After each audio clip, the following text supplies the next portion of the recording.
Designate for Railways, John Peter Mewu's vetting was dominated largely by issues from his previous roles as Minister for Lands and Natural Resources and his management of the Galamsey menace, as well as his time at the Energy Ministry. Mr. Peter Mewu defended his predecessor's decision to cancel the GCGP power purchase agreement, which has landed the country a $134 million judgment debt. I would think and suspected strongly that his termination was also based on advice from other sectors, because unilaterally you cannot just terminate a contract of this nature on your own.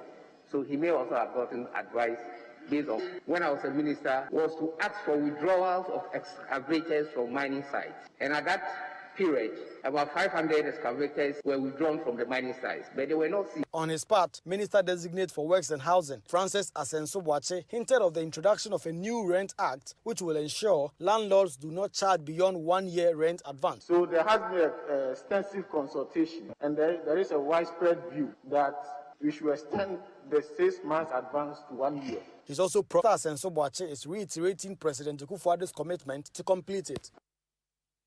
Kweku Asante with the wrap of Wednesday's vetting of ministerial nominees. Now, clutches have always been a great support for persons living in teaching hospital, has invented a sandal clutch for tech test. Sandal crutch, after observing the distress persons with disability go through.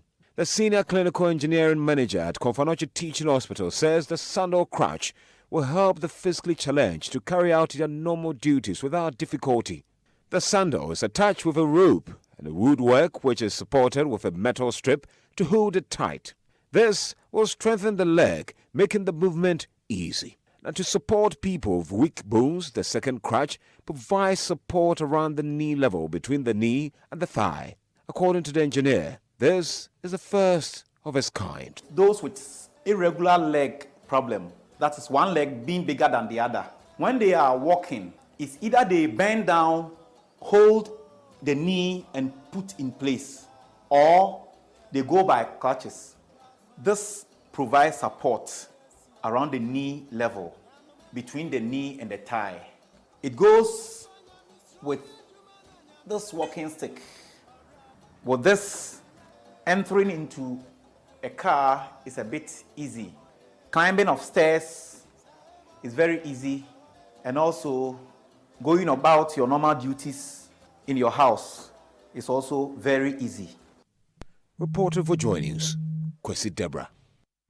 Kwesi Deborah on that interesting Tech Thursday about crutches.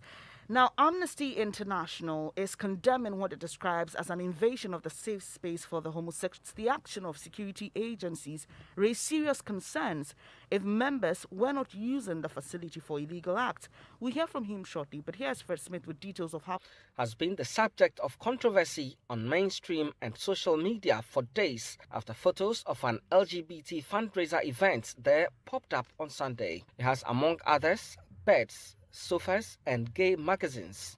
Following the raid, members of the group went on social media and asked all human rights organizations and allies to speak out against what they described as an attack. The post reads as follows. This morning, our office was raided by national security. Few days ago, traditional leaders threatened to burn down our office, but the police did not help. At this moment, we no longer have access to our safe space, and our safety is being threatened. It is exactly the site which landlord Dr. Asenso Janbibi says violates the agreement signed with the tenant. He got the house. I have not met him personally. It was through the agent. I called him and asked him, what work do you do? He says, oh, they are an NGO, promoting health. He said, from where? He says, oh, their funding is from Sweden. So when I got the information and he was trying to be dodgy and he realized I was getting angry, he said, oh, we promote the health of this LBGT, whatever.